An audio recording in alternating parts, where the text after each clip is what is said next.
Kalau gua bisa balik ya ke usia gua yang 17 tahun, ini adalah beberapa nasihat yang gua akan kasih tahu ke Timothy umur 17 tahun. Kemarin malam itu gua sempat kepikiran untuk bikin video ini, jadi hari ini gua bikinin. Jadi video ini adalah kumpulan mungkin ya bisa dibilang kesalahan dan pelajaran-pelajaran yang gua alami selama gua 24 tahun hidup, 10 tahun berkarya di bidang usaha digital, jadi pengusaha, jadi seorang investor juga. Dan ini yang bisa gue kasih. Ya mungkin teman-teman di sini banyak yang lebih tua dari gue, tapi gue yakin setiap dari kalian yang nonton video ini pasti bisa mendapatkan sesuatu dari akhir video ini. Gue akan bilang ya ke Timothy yang 17 tahun bahwa tenang, lu nggak perlu tahu semua jawabannya.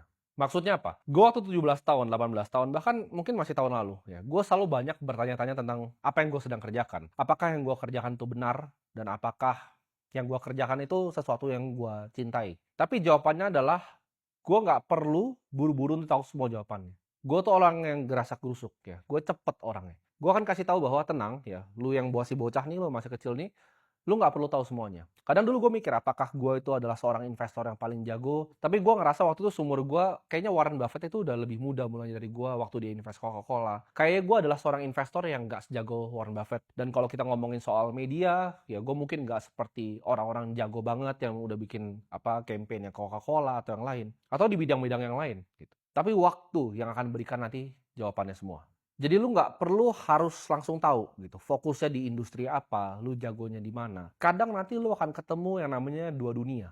Contohnya, gue adalah seorang investor yang handal, tapi nggak semua investor itu bahkan bisa ngomong di depan kamera seperti ini, seperti gue. Jadi itu adalah dua dunia yang gue gabungin, ya. Satu dari dunia investasi, satu dari dunia media. Nah, orang yang bisa gabungin dua dunia ini, gue kasih contoh lagi. Elon Musk adalah seorang engineer yang handal. Dia bisa bikin perusahaan seperti SpaceX, dia ngerti teknisnya dari Tesla, humanoid robot, Neuralink-nya dia ngerti. Dia engineer yang hebat.